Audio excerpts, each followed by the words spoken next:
This will be a day long remembered. Now I am the master. Welcome to another episode of Legends and Theories, and welcome to week 5 of the Arrowverse season weekly review.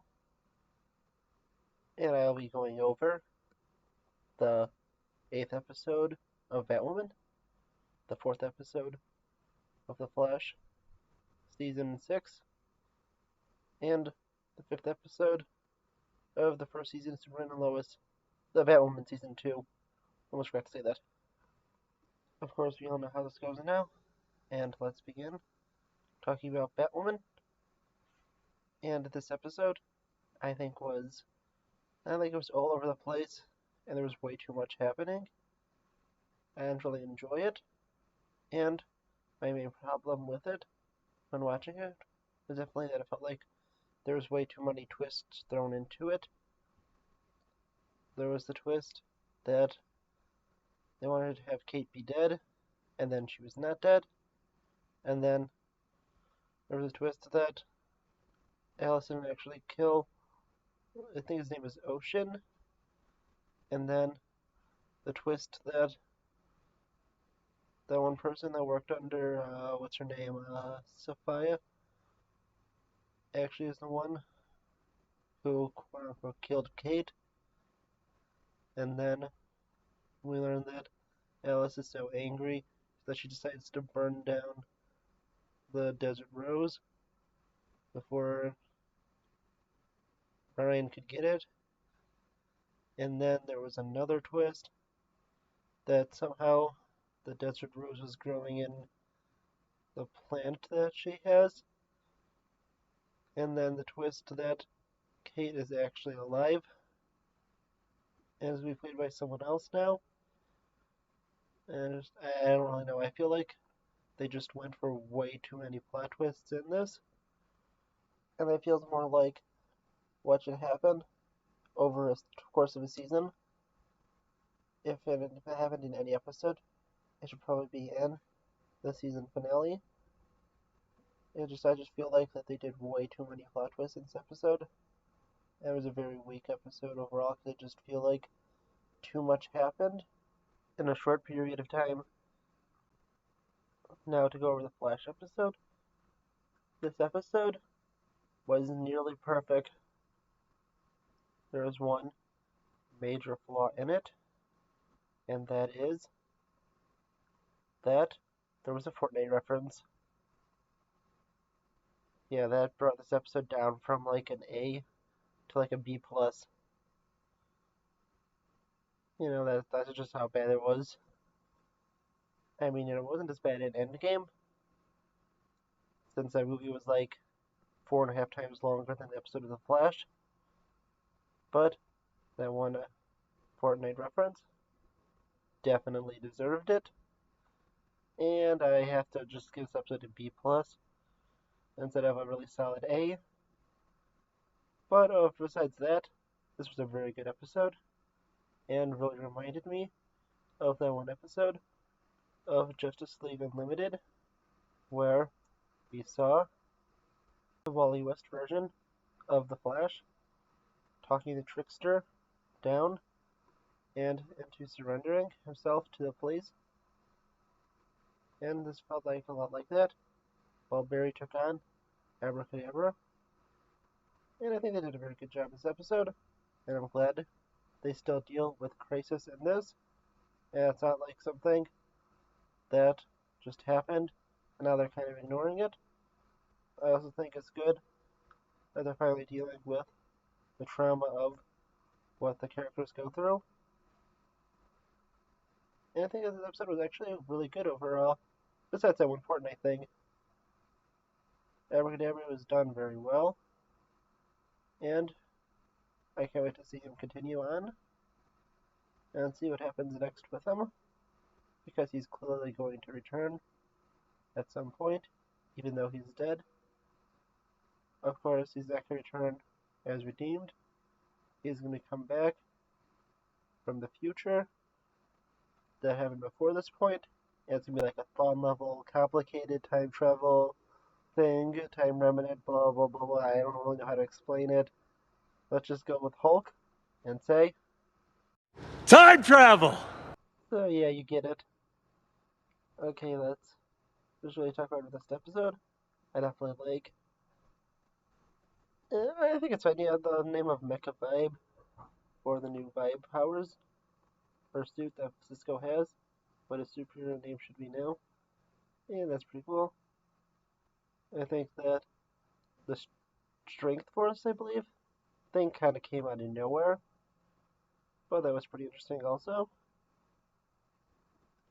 I mean, yeah, that was. I mean, yeah, that definitely came out of nowhere. You thought that was something due to, Time travel! by Abracadabra, but no. It seems that it was this one Strength Force person, and they seem to be very powerful, and will be a serious threat for the season. There's also some villains teased that, from what I saw in another review, are from the future, and I really have no idea if they're going to be the threats for the season, or if it's just an Easter egg for Abracadabra. But either way, this episode was very good, besides that one Fortnite thing, and I can't wait to see the next episode next week. And then looking at the episode of Superman and Lois, I really did enjoy this episode, and I thought it was a very good job they did. They definitely set up some interesting things, and definitely put a lot of the pain on Jonathan for this episode, where everything seemed to not be going his way. Meanwhile, for Jordan, it seemed like he was getting everything his way still, which has been very common with these episodes, and you kind of really do feel sorry for Jonathan. But I'm just wondering, how bad is the liquor stores and stuff in Smallville if the kids are almost able to get alcohol in almost every episode? Which honestly is kind of weird for something, especially on public TV, to be seeing all that with underage drinking. I just think it's kind of weird, and I'm also just surprised how easy it is for them. But of course, we also see that paralleled to the story between Clark and Martha. Why did you say that name? Yeah, I'm sorry. I couldn't resist. I just have to play the clip every time I say Martha. Why did you say that name? Okay, I promise, I'm not gonna do it again. I'll just stop saying Martha. Why did you say that name? Okay, I promise, I'm done with that. That was just fun. I had to do that a few times. Okay, let's go back to normal. Yes, those flashbacks, they were pretty good. And it's interesting to see how Clark originally left home, and the regret he has with it. It's only great how they honored Martha Kent. Why did you say that name? I'm sorry, that slipped out at the end of the episode. I promise I don't think I'm going to mention her name at all anymore, since, she's dead, and she won't be appearing in this video anymore at all. I'm not really sure if she's appearing in this series at all anymore, but at least I got to avoid that. Okay, you know what, let's just throw this out here for now. I just want to get this out of the way. I think that one of the villains for the show, either Captain Luthor or Morgan Edge, killed Martha Why did you say that name? to lure Clark to Smallville because they know his identity.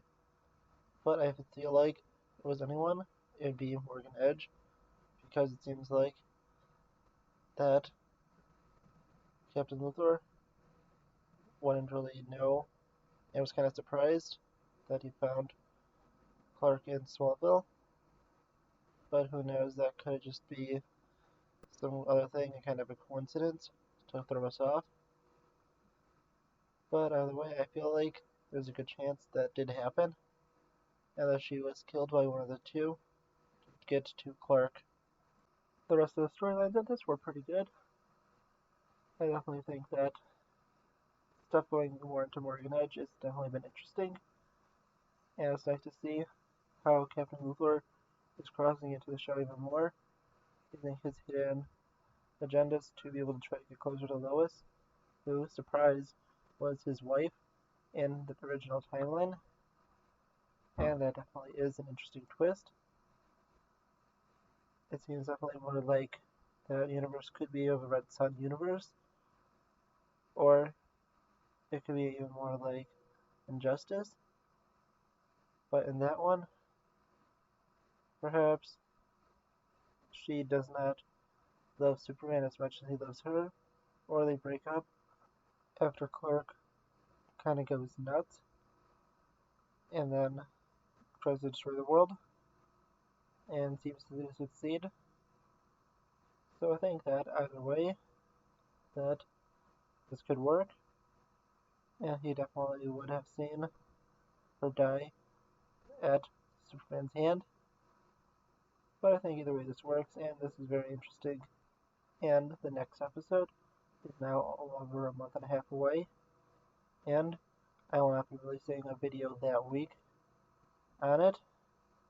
Either that week or the week after, because I'll be doing something and will not have any time to record new content, and only scheduled content will release that week, which I'll have all produced before it releases far in advance, because with this one, I'm going to be recording it as I am going to release it. By that meaning, when I finish recording, I would have finished recording this about a minute or two before, and just going to go instantly public, which is a warning I did give with this, at least a series of videos, because I just try to release it as soon as possible. I definitely think that the reason this is being delayed is because they may want to wrap up the Lex Luthor story arc on Supergirl, so he could appear in this show. Honestly, that's probably the best reason I could get.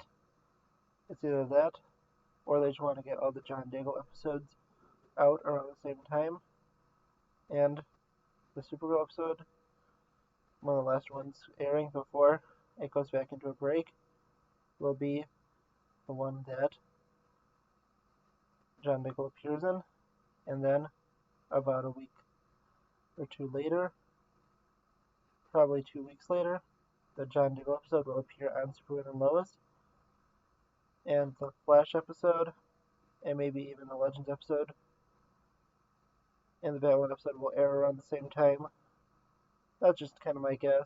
Those two reasons why the show is being pushed back for about a month and a half, even though it's extremely popular. Thank you for watching this episode of Legends and Theories. Please like the video, leave some comments, subscribe to the channel, and share it with your friends. And may the Force be with you.